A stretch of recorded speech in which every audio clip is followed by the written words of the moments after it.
In 1814, a tsunami tore through the streets of London. Not of water, but of beer.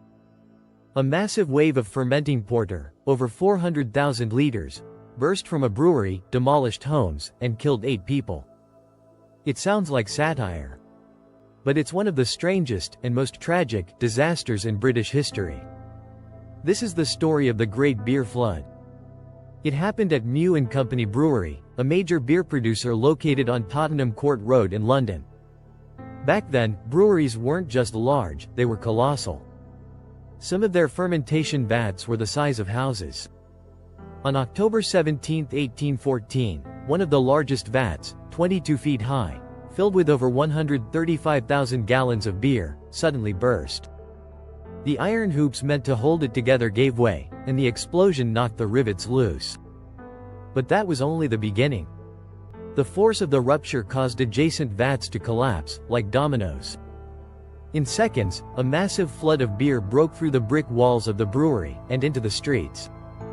The flood poured into St. Giles, one of London's poorest and most overcrowded neighborhoods. The wave, more than 15 feet high, smashed through walls, destroyed homes, and flooded basements.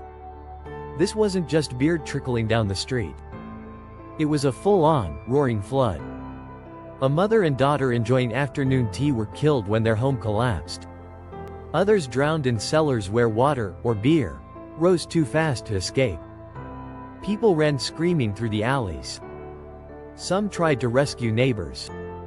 Some just stood in shock, ankle-deep in porter. In total, 8 people were confirmed dead, but some believe the true number was higher. Rescue efforts were chaotic. Bodies were pulled from rubble days later. Crowds began to gather, not to mourn, but to collect beer. People filled buckets, kettles, and even boots with foamy ale. Some tried to drink as much as they could before it all drained away. There are even reports that additional people may have died from alcohol poisoning after consuming flood beer. Despite the chaos, no one was held accountable. The brewery's owners argued it was an act of God, and the court agreed. Mew & Company was reimbursed by the government, not punished. The Great Beer Flood faded from headlines quickly. It became a bizarre urban legend, often told with a smirk, but it was very real. It exposed the dangers of overcrowded slums, industrial carelessness, and lack of accountability. And yet, it's mostly forgotten. Today, few people know that London once lost lives to beer.